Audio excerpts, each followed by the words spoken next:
Muito boa noite. Sejam todos bem-vindos. É um prazer e uma honra estar com vocês numa data tão importante. 10 de setembro de 2020, Dia Mundial de Prevenção do Suicídio, data estabelecida pela Organização Mundial da Saúde, mas esse ano é diferente. É a primeira data, dentro do Setembro Amarelo, Dia Mundial da Prevenção do Suicídio, durante uma pandemia, a maior do nosso tempo, e que trouxe, como todos vocês sabem, muitos transtornos em função não apenas da aflição justificável pela ameaça letal de um vírus cuja vacina será descoberta em breve, se Deus quiser, mas sobre a qual ainda não há a imunização. Não temos essa proteção imunológica, e que determinou o isolamento social como a resposta mais inteligente para evitar o contágio pelo coronavírus. E a experiência do isolamento social trouxe, em muitos lares do Brasil e do mundo, a exacerbação de distúrbios de toda ordem, transtornos, conflitos, a exacerbação de certas patologias de ordem mental, angústia, ansiedade, estados depressivos que, em alguns casos, derivaram para a depressão patológica. E isso se reflete em alguns indicadores que ainda é cedo para totalizarmos. Esses números estão sendo apurados, mas já se sabe, por exemplo, que houve o aumento do número de chamadas do SAMU em vários lugares do Brasil para socorrer pessoas, por exemplo, que realizaram tentativas de suicídio.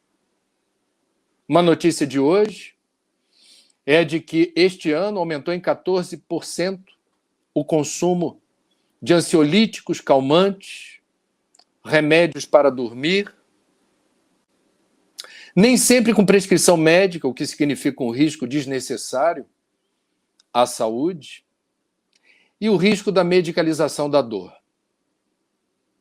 Tudo isso, me parece, ocorre por várias razões, uma das quais nós somos seres sociais. O Espiritismo ratifica isso.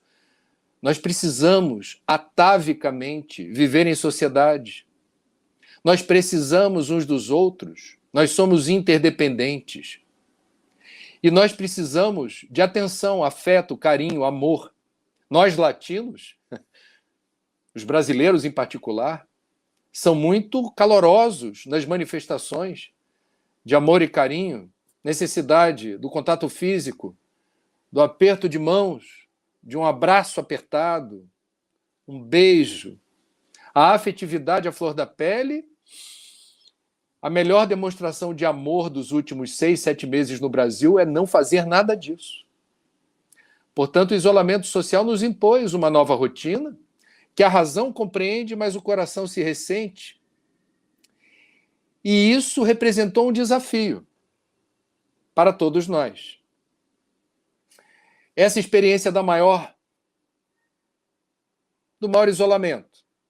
Não tem mais escola, universidade, home office, ou as pessoas que tinham a necessidade premente de trabalhar, mas não encontravam movimento na rua antes das flexibilizações que já estão em curso, representaram todos esses fatores motivo para riscos. Vulnerabilidade psíquica e emocional, fragilidades psicológicas, em função dessa necessidade do recolhimento. Esse é um aspecto. O outro aspecto, possivelmente, é a de que nós estávamos numa rotina, digamos, um tanto corrida e atabalhoada, priorizando áreas da vida que não são necessariamente aquelas para as quais nós espíritas entendemos que se justifica a encarnação. Por que reencarnamos? O que estamos fazendo novamente na Terra? Dentro da cosmovisão espírita, todos fomos criados simples e ignorantes e vamos reencarnando para descobrir o que é certo e errado a partir da soberania do livre-arbítrio e das escolhas que vamos realizando. Estamos aqui para saber quem somos nós, de onde viemos, para onde vamos. E em pleno século XXI, apesar de todo o estoque de conhecimento, sabedoria, ciência, tecnologia, todas as tradições espirituais, todas as igrejas, todos os sábios, mestres, avatares, todo esse legado maravilhoso da história da humanidade, é forçoso dizer que boa parte de nós, seres humanos, em todos os países, em todas as culturas, praticamente todas as culturas, nos deslumbramos, realizando movimentos, consagrando precioso tempo e energia naquilo que é absolutamente desimportante para a jornada espiritual. Nós espíritas, falar aqui só entre nós, não estamos isentos dessa questão. O deslumbramento, o encantamento com questões que não são propriamente emergenciais do ponto de vista da evolução. E esse vírusinho determinou, a partir do isolamento, a constatação de o que nós trazemos na nossa bagagem. Quem somos nós? O isolamento traz a dura realidade da nossa experiência de ser. Quem sou eu? Como eu reajo a partir dessa dificuldade de interagir com quem eu gostaria, de estar junto com quem eu gostaria? Eu estou com mais tempo, eu tenho mais tempo para mim. E aí surge a grande questão, muito dolorosa. Talvez eu não me conheça o suficiente, talvez eu seja um estranho para mim mesmo. Talvez eu não seja uma boa companhia para mim. Talvez até hoje eu não tenha dado a devida importância para o que eu penso, para o que eu sinto. Talvez eu tenha disfarçado com todas as minhas forças as minhas muitas imperfeições. E mais uma vez, essa experiência desnuda, em boa parte dos casos, nossa realidade essencial. E eclodem os problemas, que eu vou chamar de desafios. Eu vou chamar de desafios. Nesse sentido, a saúde mental, que é o grande tema do Dia Mundial de Prevenção do Suicídio e que é a prima pobre dos cursos de medicina. A maioria dos médicos, enfermeiros, auxiliares de enfermagem do Brasil se formam sem ter a menor noção de como lidar com uma pessoa que realiza uma tentativa de suicídio, se transforma numa sobrevivente de si mesma. O médico dá alta. Fizemos aqui a lavagem estomacal ou colocamos uma tala no osso fraturado. E aí tem uma alta clínica. E aí a gente não aprendeu ainda o que é a pós-venção. O que fazer depois que a pessoa é medicada. Entretanto, na condição de sobrevivente de si mesma, ela precisa, obviamente, ser alvo de cuidados diferenciados, multiprofissionais. E isso tem um custo. E isso nem sempre é considerado prioritário em boa parte do mundo, não é só no Brasil. Nós estamos aqui hoje para refletir sobre um assunto que me apaixona há 21 anos. Penso que todos estaríamos equivocados se entendermos que esse assunto é um assunto de psiquiatra, psicólogo, profissionais de saúde. E se não somos, não nos enquadramos nessas categorias, suicídio é um assunto baixo astral, me inclua fora dessa. Eu não quero saber. A vida já é muito complicada, tem muitas demandas para eu ficar eu cometi a imprudência de me informar sobre esse tema. E a Organização Mundial da Saúde, com muita assertividade, sugere que a gente se apodere desse tema, porque todos nós, tecnicamente, somos agentes de saúde informais. E é isso que a espiritualidade espera de nós. Eu quero consagrar, me permitam, dedicar essa noite do nosso encontro à Ordem dos Servos de Maria, que na espiritualidade realiza um trabalho monumentalmente descrito por Dona Ivone Pereira, em Memórias de um Suicida, resgatando no umbral aqueles espíritos que se precipitaram no retorno à pátria espiritual e se depararam com uma consciência que não aprovou. A consciência é a partícula Deus dentro de nós.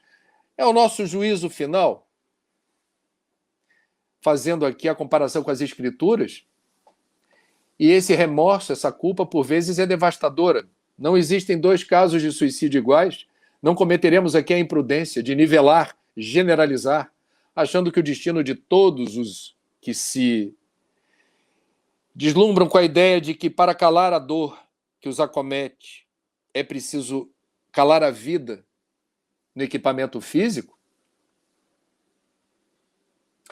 Mas eu quero dedicar a Ordem dos Servos de Maria, às falanges de Bezerra de Menezes, de Joana de Ângeles, de Marcelo Ribeiro,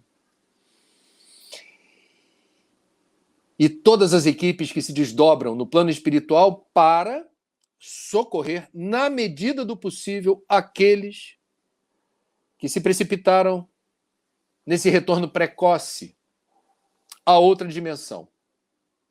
Entretanto, esses que eu citei e tantos outros aguardam de nós, meus amigos, creiam, parceria. Prevenção do suicídio só faz sentido quando nós, encarnados, entendemos que invariavelmente surge na vida o ensejo da gente fazer uma abordagem cuidadosa e amorosa na direção daqueles que mais sofrem. Sem julgamento. Sem julgamento. Aquele que estiver livre de pecado, que atire a primeira pedra. Nenhum de nós, eu diria, tem autoridade moral para julgar ou criticar o suicida. Nós temos autoridade moral para julgar e criticar o suicídio. Entendeu a diferença? Suicídio, pessoa jurídica, a gente critica. Suicídio, em nenhuma hipótese, significa alívio ou solução para os problemas. A morte não existe. A dor e o sofrimento têm uma função em nossas vidas. Não são contra nós, são em favor de nós. Estamos aqui para aprender com a dor e o sofrimento. Razão pela qual nós, espíritas, entendemos que o suicídio representa um equívoco. Criticamos abertamente o suicídio. Alertamos para o risco de se cometer suicídio. Mas não temos o direito, penso eu, de julgar o suicida. Até porque, de todas as encarnações pretéritas que culminaram com o que somos hoje, nós somos o melhor de nós mesmos hoje. Nós somos o extrato consolidado de várias encarnações. Vocês e eu.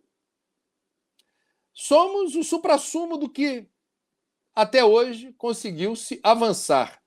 Ou, como diz um ditado que eu acho muito engraçado e curioso, é o que temos para hoje. Não se decepcione. É o que temos para hoje.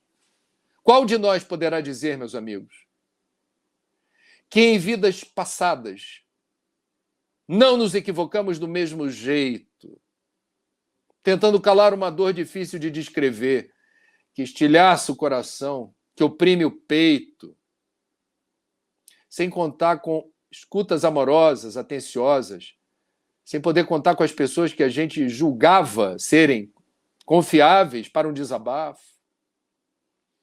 Qual de nós poderá dizer com absoluta certeza que em vidas passadas não recorreu ao expediente que hoje muitos de nós nos inflamamos com jugular sobressaltada?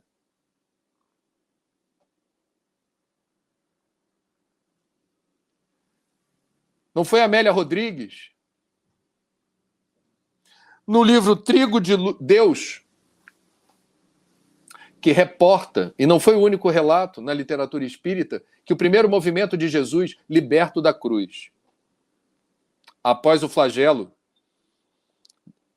martírio, da tortura e da crucificação, primeiro movimento de um espírito crístico, liberto de um corpo de carne, raio de luz aprisionado num vaso de barro. Primeiro movimento de Jesus terá sido na direção de Judas, o suicida. Temos, portanto, da época da codificação, século XIX, até hoje, um avanço monumental das ciências em geral, especialmente da ciência médica e, em particular, da suicidologia. Razão pela qual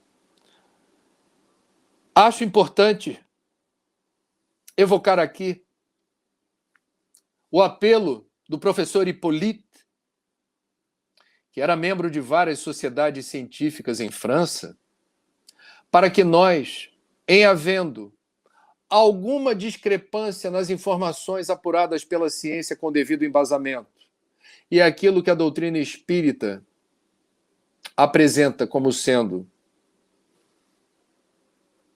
o estado da arte do conhecimento em alguma área do saber, que nós seguíssemos a ciência. Prestemos atenção na ciência médica, particularmente nos avanços da psiquiatria e da psicologia do século XIX para cá. Nós precisamos entender a dor e precisamos entender qual é a melhor postura nossa diante da dor. Depressão, por exemplo, não é estado depressivo. Muitos de nós, na era da internet, fazemos pesquisinha nas ferramentas de busca para saber se essa tristeza que eu tenho é depressão. As pessoas estão se autodiagnosticando. Um médico leva 6 anos para completar o curso, fora a residência, especialização, vamos colocar aí 8 a 10 anos para poder realizar o nobre ofício de socorrer as pessoas. E nós, no intervalo de poucos minutos, fazendo pesquisinha básica na internet, já somos craques em produzir diagnósticos sobre nossos desconfortos físicos ou psíquicos. Muitos de nós julgam ter depressão sem, na verdade, ter depressão. Estado depressivo, como vocês sabem, é da vida. Tristeza faz parte, desilusão também. Se alguém procura a casa espírita na expectativa de encontrar, a partir do conhecimento da doutrina, uma blindagem, uma imunidade para qualquer episódio de dor ou sofrimento, vai perder tempo. Nós, na casa espírita, recebendo alguém com essa expectativa, sugiro que nós nos apressemos e possamos, com muita serenidade, dizer para essa pessoa: aqui você não vai encontrar a desoneração da dor e do sofrimento. Aqui você vai encontrar respostas que explicam a razão pela qual experimentamos dor e sofrimento. Não estarás, enquanto espírita, livre da dor e do sofrimento. Entretanto, ao entender o contexto em que a dor e o sofrimento ocorrem em nossas vidas, por que sofro? Por que a dor me visita? Que Deus é esse que permita que eu tenha uma doença terminal, a perda de um ente querido no momento que eu mais precisava dele por perto ou dela, o desemprego numa situação de fragilidade absurda no orçamento doméstico, com acumulação de dívidas.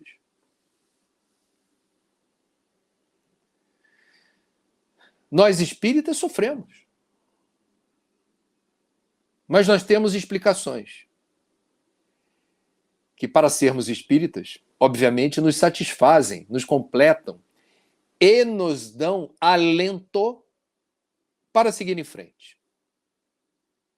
Entretanto, ser espírita não significa blindagem à dor ou ao sofrimento, nem ao risco de, dependendo dos fatores que podem determinar fragilidade psíquico-emocional,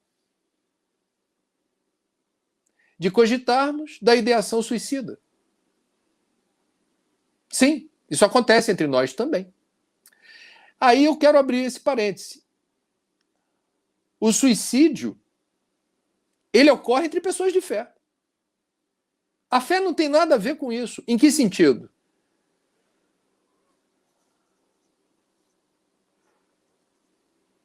Não é a fé que está sendo questionada. A ideação suicida, ela ocorre em resposta a problemas que têm lugar nas camadas mais profundas das pessoas, que por terem fé sofrem ainda mais. A fé raciocinada é força auxiliar para a prevenção do suicídio, mas não é determinante para nos livrar totalmente da ideação suicida. Viva o século XXI! O nosso entendimento, enquanto espíritas, é que sim, as respostas que a doutrina nos traz nos fortalecem para seguir em frente, e sim, não são suficientes as respostas para nos tornar absolutamente imunes ao risco suicida. Precisamos combinar a medicina da Terra com a terapêutica espiritual, com o conhecimento das leis que regem a vida e o universo, e seguir em frente. Essa é a visão, me parece, mais adequada do enfrentamento dos problemas que aludem ao universo do autoextermínio. Dentro da casa espírita, acolher, orientar, escutar e nunca perder de vista, numa situação em que seja explicitada a ideação suicida ou explicitado o desejo de morrer, que nós espíritas tenhamos a humildade, em nome de Kardec, portanto, em nome da boa ciência, de estabelecer rotas de convergência dessa criatura que nos procura, na direção também da ajuda especializada, oriunda da ciência médica. A terapêutica espírita não exclui a terapêutica da medicina da Terra. São complementares e juntas reduzem drasticamente riscos.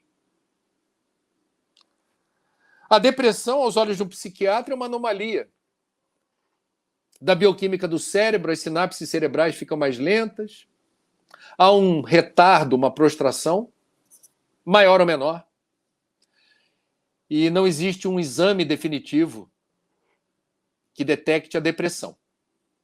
Estado depressivo é da vida, a depressão é a tristeza persistente. Passaram-se 10 dias, 2 semanas dessa dor lancinante, existencial, uma vontade de desaparecer, um desalento brutal, um desânimo por tudo que diz respeito a projetos pessoais, vida. Não há desejo de viver. É uma existência sem vida, é uma cor acinzentada. Se isso lhe acontece, não é um problema você ser espírita, não se sinta culpado. Meu Deus, eu sou espírita, eu tenho fé raciocinada. Procure ajuda. Procure um psiquiatra ou um psicólogo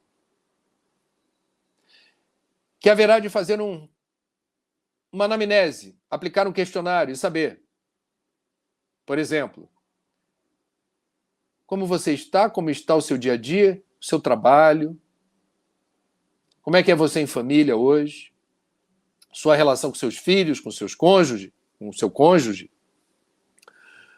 como está o seu apetite, como está o seu sono, quais são os seus projetos, e isso determinará um ranking de pontuação que poderá dizer: desculpa decepcioná-lo, você não tem depressão. Você está num momento difícil. Parabéns, é melhor estar num momento difícil, com todas as consequências disso que você se ressente, do que ter depressão. Vida que segue. Ou você tem depressão leve, ou moderada, ou severa, com o eventual uso de medicação, para melhorar o protocolo de resposta da sinapse cerebral. A gente ter, portanto, mais uma ligação direta uma resposta mais assertiva diante dos estímulos da vida. Antidepressivo não resolve a parada, mas ajuda. É um gatilho importante para a gente retomar o prumo. Auxílio psicológico corrobora, faz parte, é importante que o psicólogo haverá de ser um facilitador, fazendo perguntas, interpretando sonhos, conversando, mapeando o inconsciente. E isso é um trabalho de autoconhecimento. Eu nunca fui diagnosticado com depressão, nem atentei contra a minha vida, já tive 3 psicólogos nessa encarnação, tenho 54 anos. Eu não sou daqueles, graças a Deus, que acha que psicólogo e psiquiatra é coisa de maluco, porque isso é preconceito, é ignorância, com todo respeito. Então, psicólogo é um facilitador, quem está a investir-se em definitivo. O que não se explica nessa vida terá causa em outras existências. E no século XXI, como disse, é um privilégio podermos lidar com conhecimento de uma forma que seja acolhedora. A palavra-chave é acolhimento. Quando a gente fala de risco suicida, quando a gente fala de depressão, quando a gente fala de uma pessoa que está em desacordo com a vida, nós estamos falando como protocolo de resposta básico, bem cristão, acolhimento. Não é julgamento, não é crítica, não é ameaça. É acolhimento e ajuda especializada. Meus amigos,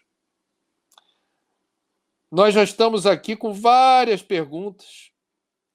Eu gostaria de sugerir que vocês encaminhem, teremos tempo para responder.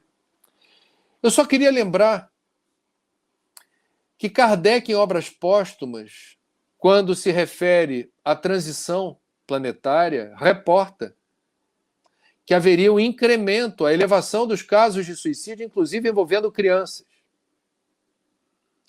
Portanto, nós espíritas precisamos ter essa serenidade advinda do estudo, da doutrina e do conhecimento em relação, digamos, aos bastidores que envolvem tanto sofrimento.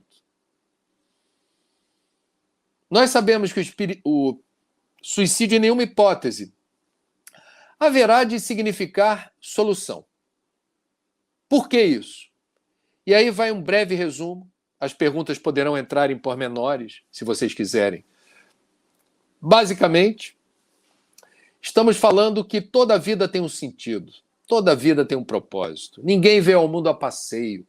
Há um planejamento que precede o nosso reencarne. Quem será nosso pai? Quem será nossa mãe? Qual será o nosso código genético? Um grupo entre 9 e 12 pessoas evoluídas espiritualmente cuidam dos pormenores nos departamentos da reencarnação, dessa modelagem. Tem um bonequinho que eu diria, espelha, retrata o nosso organismo físico e todos os fatores que são pré-existentes à atual encarnação e que vão determinar para que lado vamos na vida atual. Qual família, laços consanguíneos, maior predisposição à saúde ou à doença? Teremos boas condições materiais ou será uma vida de muitas restrições, orçamentárias, dificuldades? Constituiremos família, a experiência de ter filhos, prole, educação, decepções, desilusões. Há um contexto que, em certa medida, o Espiritismo sintetizaríamos como sendo uma combinação de destino, determinismo, e livre-arbítrio soberano,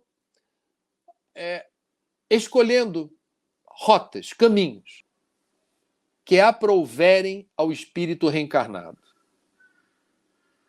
Há, portanto, um imenso trabalho, sofisticado, complexo, que antecede a encarnação. E nós aqui estamos. Então, quem cansa da vida, quem sofre e não é feio sofrer, feio é não procurar ajuda. Feio é não procurar ajuda. porque faz parte do pacote do sofrimento, especialmente para nós que somos muito orgulhosos e autossuficientes, reconhecer que há vários momentos da vida que a gente precisa, a gente necessita de ajuda. Não é feio pedir ajuda. Ah, mas eu sou espírita, fé raciocinada. Tem nada a ver. O espírita não sofre. O espírita não chora. O espírita não tem momentos de perturbação íntima, perplexidade íntima, em que seu conhecimento se conflita com uma experiência dolorosa ocorrida com um ente querido, com sua filha, com seu pai, com quem quer que seja, ou com você mesmo. Tudo isso é aprendizado, tudo isso faz parte. Entretanto, alguns de nós, e não estamos julgando, cada um é cada um, neste momento de muita dor, muita aflição, podemos sucumbir à ideia de que não há saída, não há esperança, não há luz no fim do túnel. É uma armadilha. E nós estamos sendo testados na nossa perseverança em favor da vida. Quem escolhe precipitar o retorno à pátria espiritual descobrirá primeiro que a morte não existe. Se a morte não existe, permaneço eu com a minha consciência e com a minha dor. A mesma dor que teria justificado esse procedimento de tentar calá-la, anulá-la, através do colapso orgânico. Não deu. A vida continua. A morte para os espíritas é apenas desencarnar. Você continua sendo você sem o corpo, com a sua dor ou a sua alegria, com todo o estoque de poucas perfeições, poucas conquistas evolutivas e muitas imperfeições. Isso é do jogo. Suicidar não é do jogo. Ninguém vem predestinado a se matar. E quando realiza esse movimento, além de não existir a morte, é alvo de petardos, é alvo da dor causada aos outros, parentes, amigos, vizinhos, colegas de trabalho. Essa dor que nós causamos pelo suicídio aos outros nos alcança, como petardos, como flechas. Porque o pensamento tem força e direção, não é uma abstração, nos alcança. É uma encrenca. A gente precisa ter consciência disso. Uma outra questão importante, maravilhosamente descrita por Dona Ivone Pereira, em Memórias de um Suicida, a dificuldade, por vezes, de desacoplagem do corpo, uma vez que o corpo, unido célula a célula ao perispírito, tem uma programação devida na Terra, tem um prazo de validade. Ele é definido pelo estoque de fluido vital, que é o combustível da vida. Projeto do André, 120 anos na Terra, nessa encarnação. Então eu estou com 54, tem tempo para burro aí. Tem 56, 58 anos. 58 anos pela frente. Uau! Muito fluido vital pela frente. Estou brincando, tá, gente? Eu acho que o jornalista não vive 120 anos. Garanto a vocês. Não conheço nenhum. Então, eu tenho um estoque residual de fluido vital. Se eu resolvo partir antes da hora, como diz o ditado popular, partir antes da hora, tem um estoque residual de fluido vital que não tem mais função, que seria essa transmissão magnética, esse intercâmbio do perispírito com o corpo físico. Entretanto, ele não se dissipa rápido e continua transmitindo magneticamente as impressões de um corpo inerte, morto, ao corpo energético. Ivone Pereira diz que não há palavras conhecidas para descrever essa experiência muito desagradável. Chico Xavier, numa entrevista a Hebe Camargo, e essa entrevista foi publicada num livro de Gerson Simões Monteiro, O Suicídio e Suas Consequências no Mundo Espiritual. Chico diz, na entrevista, que o método empregado pelo suicida deixa sequelas no corpo espiritual. Um projétil que atravessa o centro do sistema nervoso, o corpo cai, inerte, morto, mas o perispírito registra esse ferimento e ele permanece. E a única forma do espírito desencarnado drenar esse ferimento, apagar essa sequela, será, numa outra encarnação, o corpo de carne, num outro momento, drenar como um fio terra essa sequela e esse ferimento. com complicações de ordem neurológica. Porque haverá, numa vida futura, a dificuldade, em boa parte dos casos, não todos, de idiotia e loucura, de Chico, temos aí o resgate do ferimento nessa área do corpo que determinou sequelas na encarnação vindoura. Uma pessoa com o comprometimento da função respiratória, sem que esse problema esteja associado a tabagismo,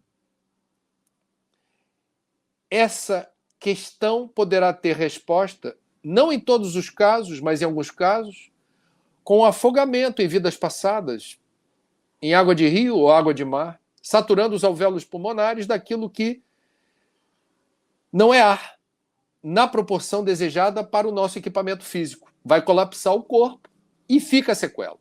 Vocês entendem o que eu digo? Há muitos casos na literatura espírita daqueles que, na erraticidade, descobrem a posteriori, depois do suicídio, que dias depois do cometimento do suicídio, a solução para o problema que o levou a essa insanidade, a essa precipitação, chegou. A solução estava pronta. Viria dali a algum tempo, que estava programado. Você estava suportando aquela dor e isto implica em desenvolvimento de habilidades no campo da superação, no campo da coragem, da fé, dessa robustez que nós não temos e precisamos construir a partir das adversidades. Você quer ter musculatura rígida, você não vai ficar boiando no mar ou não vai ficar seguindo o fluxo da maré. Você vai nadar contra a correnteza. Metaforicamente, essa é a razão pela qual nós, invariavelmente, quando enfrentamos as tempestades, e toda tempestade passa, saímos da tempestade com maior traquejo, com maior conhecimento sobre como lidar nessas circunstâncias. Lembre-se dos antigos navegadores, nossos patrícios portugueses, os maiores navegadores do seu tempo. Eles enfrentavam tempestades terríveis. E a cada aprendizado de cada tempestade havia uma forma sempre adicional de acumular sabedoria. Como lidar? Já prestei atenção no vento que vem a este bordo. E eu já sei como a nau haverá de se comportar em mar aberto, numa situação extrema de cataclisma climático. A gente aprende com a dor.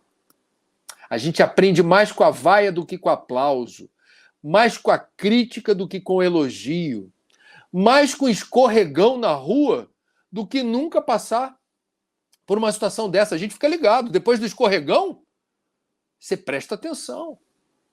O camarada que é o volante fica lá no celular. Pois é, não sei o que, um dia sofre. Deus queira que não seja grave um acidente. Dificilmente vai dar mole de novo ao volante com o celular na orelha. A dor nos ensina. No atacado e no varejo. Eu perdi meu pai há mais de 30 anos num acidente de trânsito. Foi muito doloroso. Eu perdi minha mãe há quase 10 anos atrás, num colapso cardíaco repentino. Foi igualmente doloroso. Mas as duas pessoas das mais próximas e queridas que eu já perdi. Eu aprendi muito com a perda do meu pai e eu registrei de uma forma diferente a perda da minha mãe. Não é sofrer mais ou sofrer menos, é sofrer diferente. É sofrer diferente. O Espiritismo nos traz essa informação. Por último, mas não menos importante, passando para as perguntas.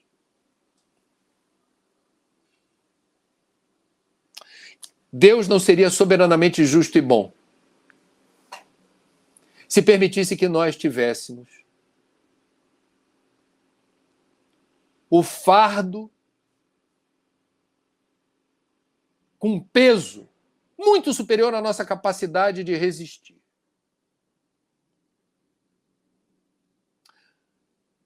O jugo é suave, o fardo é leve. O Cristo veio ao mundo nos libertar do flagelo de acharmos que nos momentos de intensa dor e sofrimento estamos abandonados à própria sorte.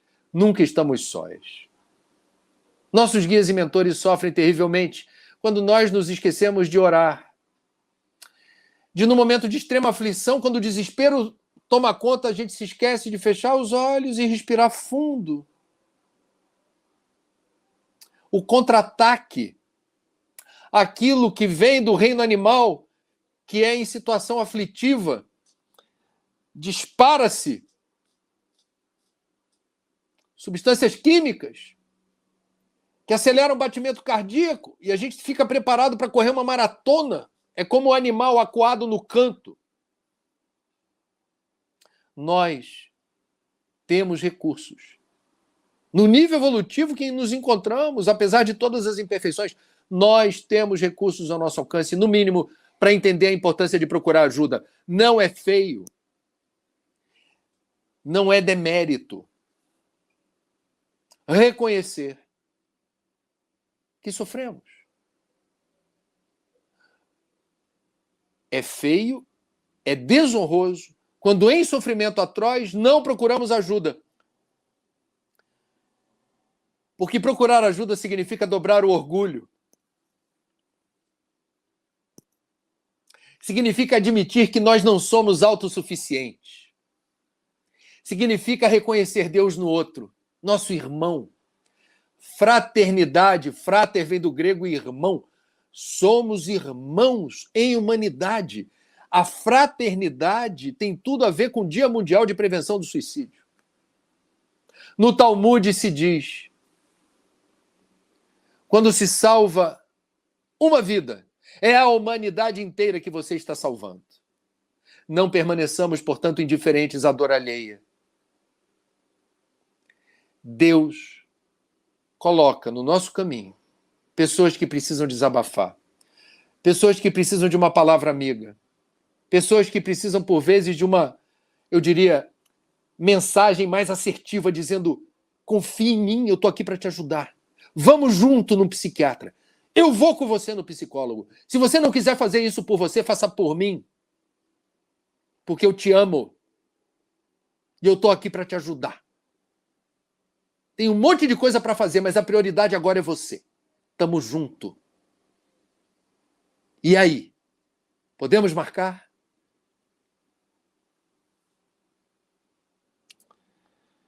Muito bem. Agradecendo aqui o Kleber Melo, que está enviando as perguntas de vocês, tá? Alan Araújo, a maioria dos suicidas já tem uma predisposição para isso? Seriam já suicidas no passado? O Alan, pode ser que sim, pode ser que não. Quer ver um exemplo? Uma pessoa pode se matar por impulsividade. O que é impulsividade? Sabe aquela pessoa que entra em estado de ira, raiva, cólera, no intervalo de segundos porque foi contrariada? Fica com as faces rubras, grita, cospe, quando fala: como fizeram isso comigo? Eu não mereço isso! Isso é infame! São estados de insanidade. A pessoa sai do estado de equilíbrio para o estado de insanidade em segundos. No estado de insanidade, elas podem potencialmente representar risco para si próprias. Não tem nada a ver com vida passada, tem a ver com uma, eu diria, característica emocional. Emocional. O destempero, que azeda a serenidade. Ok? Eduardo Tadeu, boa noite. Eu não vou ler antes não, tá? Senão a gente perde tempo. André, na sua opinião, qual deveria ser o preparo que o palestrante espírita deve fazer para falar sobre o assunto suicídio em uma reunião pública? Estudar o assunto à luz da doutrina espírita e à luz da ciência médica.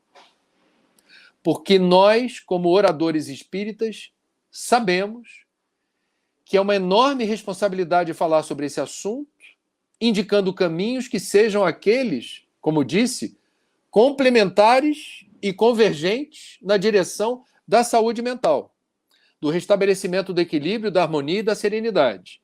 A doutrina espírita ajuda muito, mas ela sozinha, dependendo da gravidade da situação, não é o suficiente. Penso, portanto, que o orador espírita deveria se informar, buscar informações, e isso vai ao encontro, como disse, de Kardec. Kardec sempre colocou a ciência num patamar referencial para nós espíritas. E a ciência precisa estar presente nessa palestra, ainda aqui na Casa Espírita, ok? Nem precisa ser a maior parte. 50 minutos de palestra, nem precisa ser a maior parte a ciência da Terra. Você está numa casa espírita, a informação ali é doutrinária. Mas não descuide da parte que alude à ciência médica. Não descuide. Ok? William Jerônimo. André, qual a atitude dos centros espíritas nesse momento de isolamento perante casos emergenciais de pessoas que procuram essas instituições quando as atividades presenciais estão interrompidas? Essa é uma questão delicada, por quê? Não é o momento de aglomerar.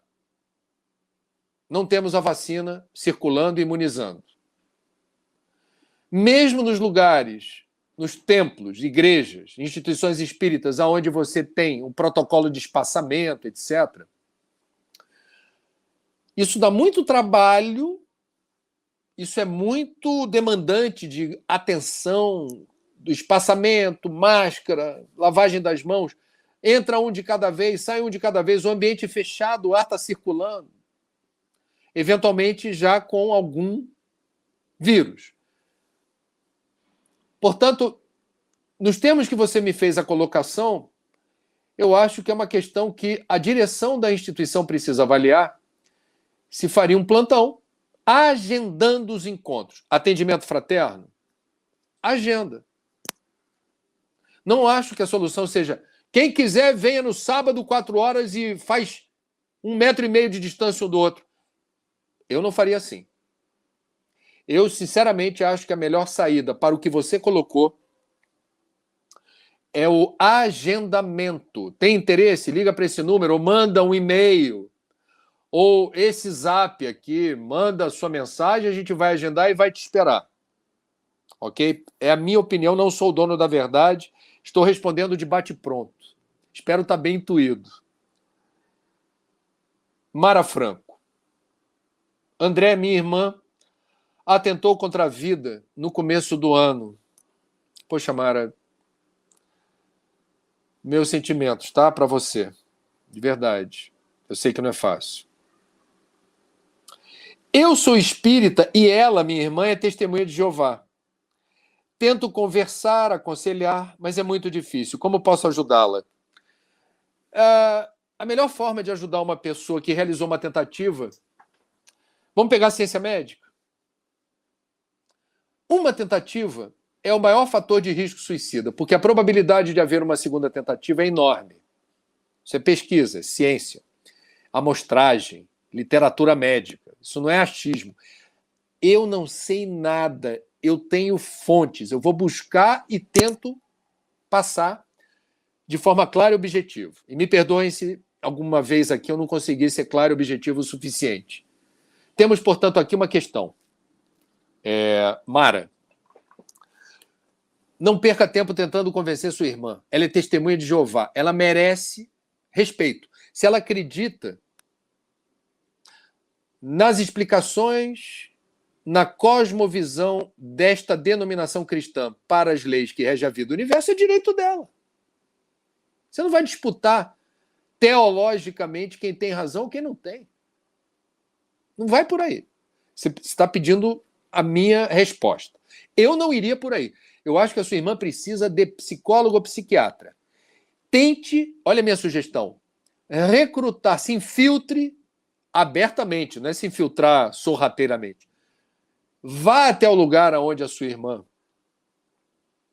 frequenta ou procure um outro templo das Testemunhas de Jeová e procure um aliado, alguém que seja adepto da igreja e não menospreze o auxílio de um psiquiatra ou médico.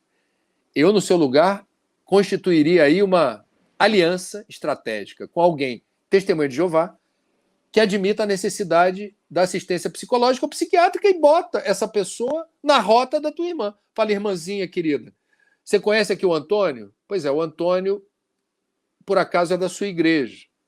Eu vou deixar vocês a sós para uma conversa. Deixa o Antônio conversar com a sua irmã sobre aquilo que a gente sabe. Eu tentei explicar aqui.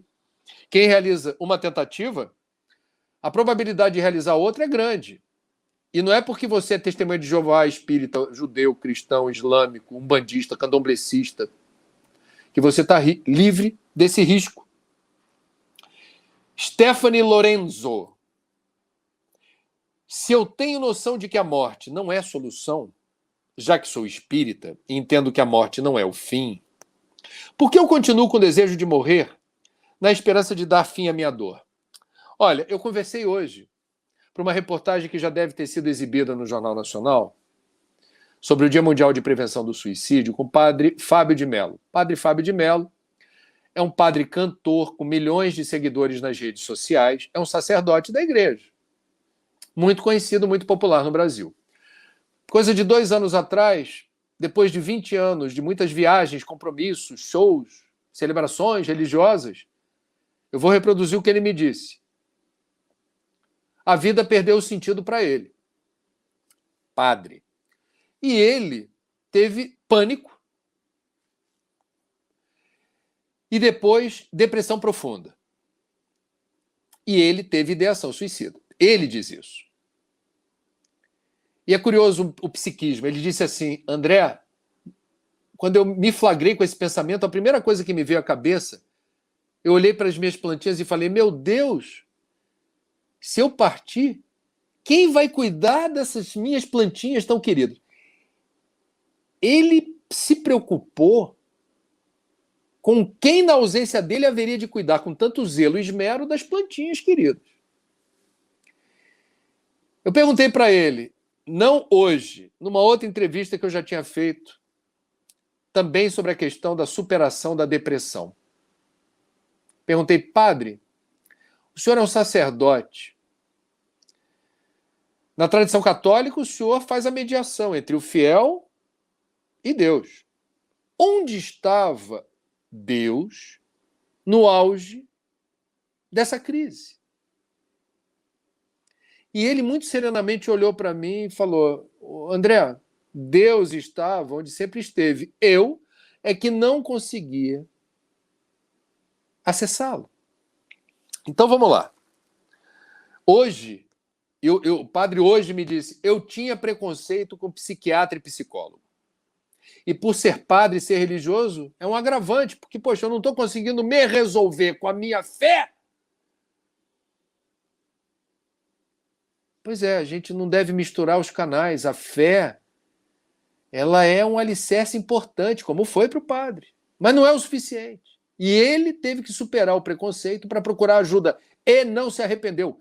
Ele tem qualidade de vida. Ele retomou os compromissos. Então vamos lá. Contei essa historinha para pegar aqui a Stephanie, ou Stefani, Lourenço. Por que eu continuo com o desejo de morrer, na esperança de dar um fim à minha dor, se ela, Stephanie, diz, se eu tenho noção de que a morte não é a solução, já que sou espírita, e entendo que a morte não é o fim. Stephanie, em primeiro lugar, parabéns por compartilharem conflitos, distúrbios, qualquer transtorno de ordem mental. Por que eu vou trazer essa questão para as crianças? A única hipótese disso acontecer seria uma conversa em que eu não usaria a palavra suicídio, não usaria a palavra depressão, mas explicaria de uma linguagem muito simples a diferença entre tristeza que passa e a tristeza que não passa. E quando houver a tristeza que não passa, procura a tia e fala para a tia, para a professora. Ou procura os pais, e os pais precisam ser orientados pela escola a acolher esse tipo de relato. Que não é uma tristeza passageira. A criança pode ter depressão. Existe depressão infantil. E ainda que desprezível, existem os casos de suicídio de crianças. Em relação aos adolescentes, é muito comum o adolescente na sua, eu diria, transformação de criança para jovem, tem uma passagem, um rito de passagem, hormônios em ebulição, o corpo se transforma, o pé fica grande, pelos começam a aparecer, começa a aflorar a libido nessa direção do desejo sexual. É uma experiência riquíssima assim, de novidades, né? E isso, eventualmente, pode determinar, dependendo da situação, pode potencializar algo que já não vinha bem. Então, também há uma singularidade aí, uma forma da gente entender o que é um problema de ser adolescente, que alguns preconceituosamente chamam de aborrecente, né? É uma fase da vida assim que a gente está buscando, nessa fase, a acoplagem com o novo corpo, com essa nova composição química, né? Que está sendo bombeada nas veias, né? Não confundir o que é inerente ao processo de crescimento com um problema. Ou não esquecer, por favor, que uma pessoa que é tímida, é retraída, não necessariamente deve ser rotulada como depressiva. Ai, meu Deus, Ritalina, o remédio da moda, Ritalina. A Miriam Leitão, minha colega, amiga, ela escreveu certa vez que na infância ela era extremamente tímida, retraída e não era muito sociável. Não falava, ficava na dela, no cantinho. E o irmão dela era hiperagitado, né? Como diziam os antigos, assim, bicho carpinteiro, não parava quieto.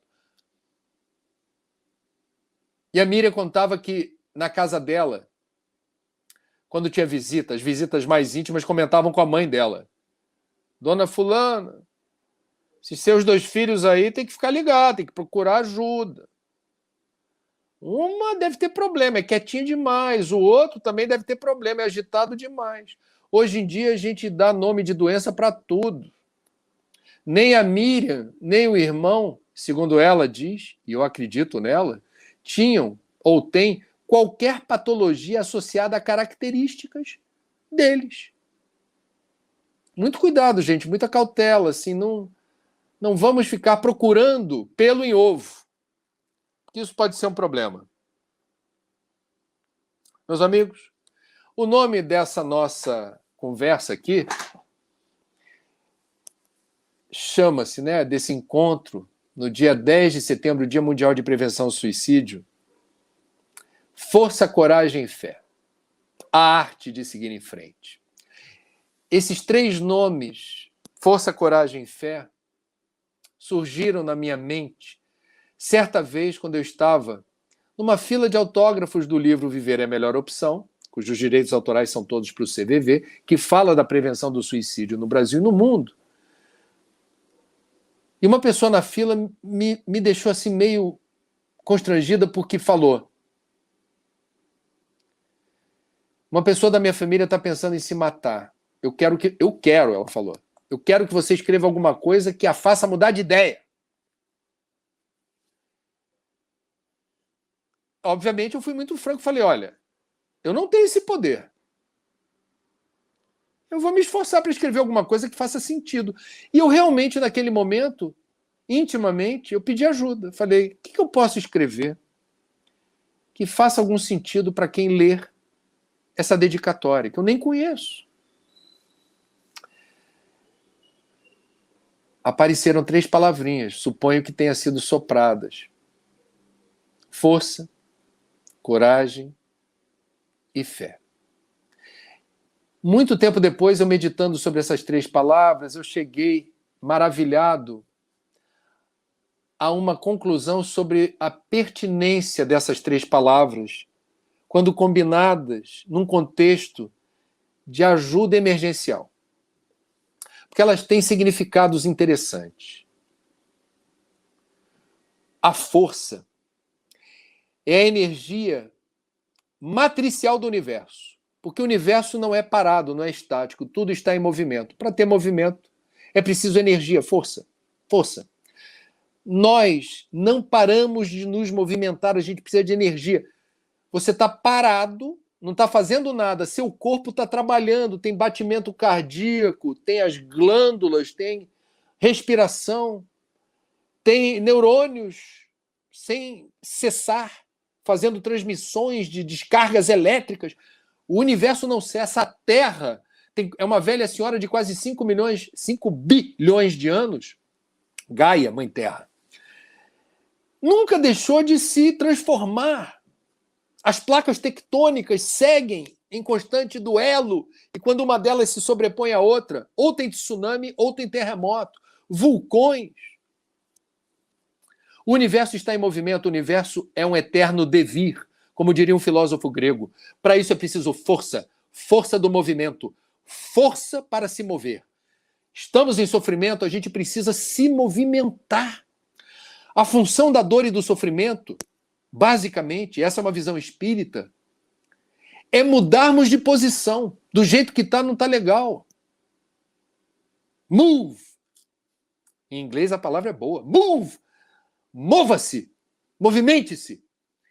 Se no lugar onde você esteja não está bom, não está legal, mude de posição. Saia do quadradinho, de cima do muro, da bolha, da zona de conforto. Saia daí. Porque o universo não é estático, o universo é movimento. E o movimento vem da energia, da força. E todos nós temos força. Não é só força física, é força psíquica, força mental, força espiritual. Mobilize a sua força. Saia desse lugar. Saia desse atoleiro. Tira da posição de freio de mão. Siga o fluxo do universo. Flua. Fluir é a palavra-chave. Movimente-se. Força. Força. A força está compreendida? A segunda palavra é coragem. Porque uma vez que você compreende que não é legal ficar na inércia, no ponto morto, ou se acomodar na calma do mar morto, que é uma expressão que eu adoro. A calma do mar morto não nos convém. Se a gente, então, parte para o movimento, é preciso coragem. Por quê? Para onde eu vou? Aonde isso vai dar? Eu preciso de coragem. Coragem para encetar um movimento, uma caminhada, uma jornada. Porque eu preciso seguir algum caminho. Direita, esquerda, eu vou para frente, eu vou para trás ali, eu vou para cima, eu vou para baixo. Para que lado eu vou? Coragem. Coragem para se movimentar. E se eu errar? E se eu tiver errado? Agradeça a Deus. Porque ao errar, você pelo menos já descobriu uma coisa importante na sua vida. Isto você não vai repetir. Porque você já sabe que não é o certo. Errar faz parte do processo evolutivo. Sem o erro, a gente não aprende. Para aprender, tem que errar. É errando que se aprende. Coragem. Se eu não fico parado, se eu preciso seguir uma direção, seguirei.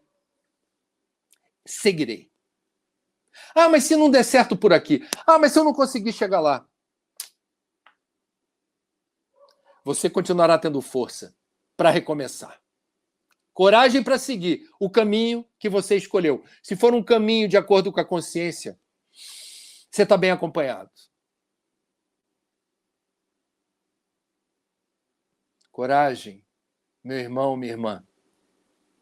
Se o Chico estivesse aqui, e talvez esteja, nos abençoando a todos. Coragem, porque isso também passa. Tem o livro da Joana de Ângeles, de 1974, psicografado por Divaldo Pereira Franco, lindo o título, Após a Tempestade. Olha que nome bonito. Por quê? Porque toda tempestade passa. Toda tempestade é passageira. Por mais horripilante, céu carregado, ventania, chuva bíblica, raios, relâmpagos, vai passar. E se a gente sabe disso, nenhuma tempestade haverá de nos amedrontar a ponto de entrarmos em desespero absoluto. Não, vai passar. Coragem, tudo passa. Faça o movimento, acerte o caminho, o passo na direção que lhe parece a certa e vai. Coragem, segue. Força, coragem. A última palavrinha mágica. Fé. Andar com fé eu vou, fé não costuma falhar. Andar com fé eu vou, fé não costuma falhar. Olará. Fé. O que é fé? Você e eu, por mais que possamos afirmar na fé raciocinada, não tem erro, não é crença, é fé. Minha convicção. No nosso nível evolutivo, eu não teria medo de dizer, a maioria de nós fraqueja. Algumas vezes. Na fé. Alguns de nós, isso não é problema nenhum. Aliás, para mim, é uma virtude que a gente admita que fraqueja, porque a fé está sendo colocada em xeque e a gente diz, e agora? O que eu faço? Fé é o carimbo do passaporte que assinala o teu destino. Ainda que você não saiba o que vai acontecer daqui a 5 minutos. Você sabe o que vai acontecer daqui a 5 minutos? Eu não sei. Você sabe se você vai estar aqui amanhã encarnado? Eu não sei. Não sabemos. Mas eu tenho fé.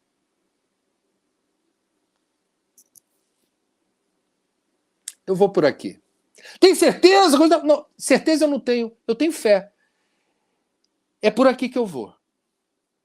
Não sei exatamente onde vai dar, mas é por aqui que eu preciso ir. Eu tenho a força, eu tenho a coragem. E a cada dia eu peço a Deus para reforçar o meu estoque de fé, que é tão fraquinho, tão desidratado. A minha fé não remove montanhas. A minha fé fraqueja, mas ela é minha. Demorou tanto tempo para eu chegar a ela. Atravessei tantas experiências ao longo de tantas jornadas para chegar até aqui. Eu sei que não é aquela fé que aparece nos grandes heróis do cristianismo, os espíritos evoluídos que a gente gosta de ler, de conhecer, de recitar. Está muito longe disso. Mas basta uma faísca de fé, uma fagulha, para espantar a escuridão que se avizinha, as trevas que nos cercam. Uma fagulha de fé espanta todas as trevas e escuridões à nossa volta. A fé, que ainda que pequena, é a coisa mais linda da gente perceber quando ela se manifesta. Teimosa! Ela diz assim, não vai na onda dos outros. Siga esse caminho que o teu coração aponta. É o caminho da tua fé. É o caminho da porta estreita. É o caminho que os outros não entendem. É o caminho que os outros não assinam embaixo. Ih, ficou fanático. Ih, não quer saber de outra coisa. Ih, está se expondo na rua, dando sopão, dando cesta básica, dando não sei o quê para quem não tem nada. Ih, virou fanático. Andar com fé eu vou, fé não costuma falhar. Não falha. Não falha. Porque a gente precisa fazer um movimento na direção de Deus. Para que do outro lado, na outra dimensão, o correspondente ocorra. Deus não pede muito de nós. Pedi e obtereis. Buscai e achareis. Pede-se o movimento. Porque estamos aqui para aprender a fazer esse movimento. Ah, André, mas quando tiver tudo errado, tudo errado, tudo errado, tudo dando errado, não está nada dando certo, o que você faz? Agradece a Deus. Eu aprendi há relativamente pouco tempo, num espírito muito carioca, assim, de um humor carioca, adaptei essa tese do agradecimento a Deus nos momentos difíceis. Quando está tudo errado mesmo, eu olho para o alto e falo, obrigado, Senhor, por me testares tão bem. Se eu falo isso dentro de casa, no meio de um furacão doméstico, mas falo com sinceridade, eu falo com Deus mesmo, obrigado, Senhor, por me testares tão bem. Aqui está tudo errado. Sério? Obrigado por me testares tão bem. É impressionante como essas palavras criam um ambiente à minha volta de cumplicidade. As pessoas acham graça. Acham graça. Eu estou falando sério. Uma vez com uma equipe de reportagem, a gente estava indo para um lugar distante, numa sexta-feira, que é um dia de muito trânsito, pegando um engarrafamento sem fim na Via Dutra em direção à Baixada Fluminense. No meio do caminho, a chefia de reportagem falou, a gente já estava 1h30 no carro. Alô, Trigueiro, tudo bem? Olha, precisa seguir mais não. A pauta foi cancelada. Aí todo mundo no carro dá aquele suspiro, dizendo, meu Deus do céu, fizemos isso para nada. E começa a lamúria, o queixume. Eu estava sentado no banco ao lado do motorista. Na hora, imediatamente, eu me ressenti. Falei, nossa, que surra que a gente está levando. Ainda não haverá utilidade ou serventia para tanto consumo de energia e tempo? Primeira reação que eu tive, dentro do carro, não deu nem para levantar muito os braços, eu falei, obrigado, Senhor, por me testares tão bem. Todo mundo achou graça. Eu não sei se achou graça de nervoso, porque eu estava falando sério, ou embarcou na minha onda. De relativizar, a gente às vezes se leva tão a sério. É resquício do nosso egoísmo, que na doutrina espírita a gente reconhece que é a mãe de todas as imperfeições. O egoísmo é a mãe do orgulho, da ganância, da cobiça, da vaidade, da gula, da luxúria. É tudo para mim, eu quero mais, é meu. E aí quando temos um contratempo, quando temos uma dificuldade, um obstáculo, o que fazemos? Praguejamos, meu Deus, está tudo errado, porque isso está acontecendo comigo.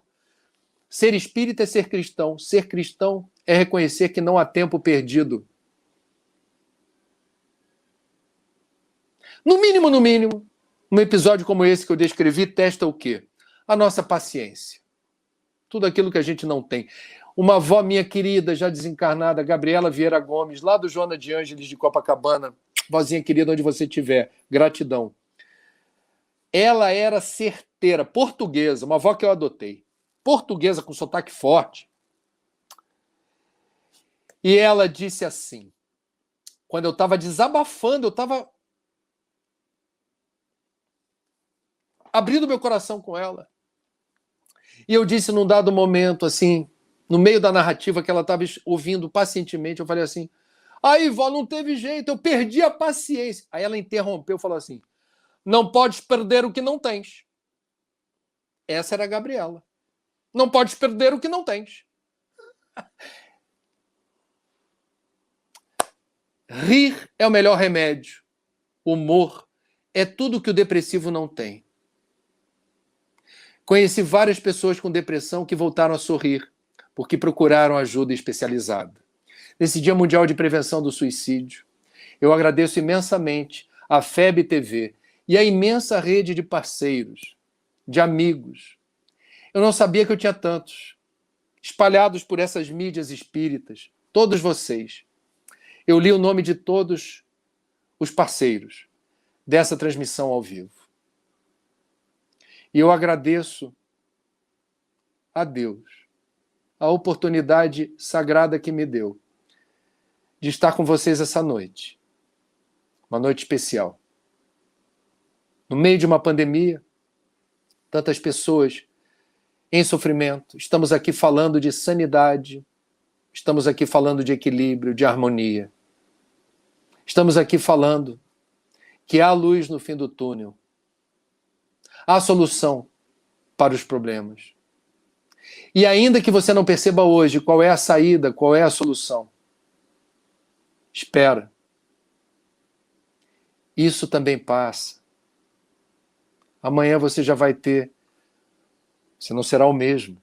Mudamos o tempo todo, eu falei. O universo não é estático, é dinâmico. Amanhã, outra Lúcia, outro Pedro,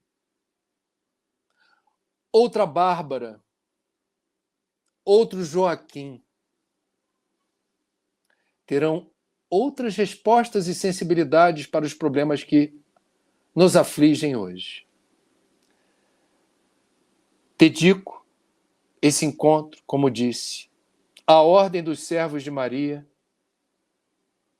a todas as falanges espirituais que no bem vêm realizando um trabalho anônimo, silencioso, mas efetivo, de inspiração da humanidade na busca pelo real sentido da vida e na superação, na sublimação dos problemas que se agigantam aonde haja invigilância.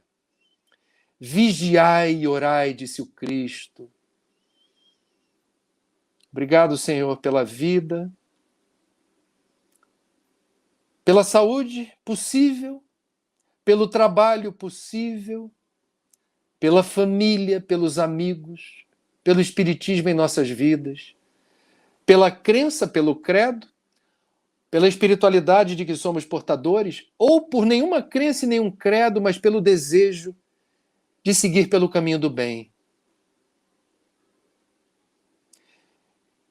Peço, Senhor, permissão para evocar a todos os que nos assistem nesse momento, para que possamos unir forças na direção dos maiores sofredores do universo, esses que se multiplicam em progressão geométrica nesses dias tumultuosos, acelerados,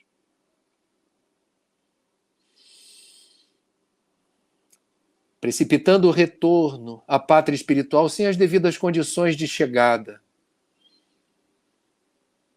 A decolagem foi rápida demais e a aterrissagem não costuma ser confortável. Mas a vida segue e haverá uma segunda chance. Peço a gentileza de todos os irmanados nesse instante pela força do pensamento, que possamos projetar na direção das falanges cuidadoras dos espíritos suicidas força, coragem, fé. Toda dor é passageira, todo sofrimento passa, mas enquanto a dor e o sofrimento não passam, fluidos de paz, de amor, de cura e de equilíbrio sejam projetados na direção das falanges do bem que assistem, socorrem, resgatam e tratam nossos irmãos em sofrimento.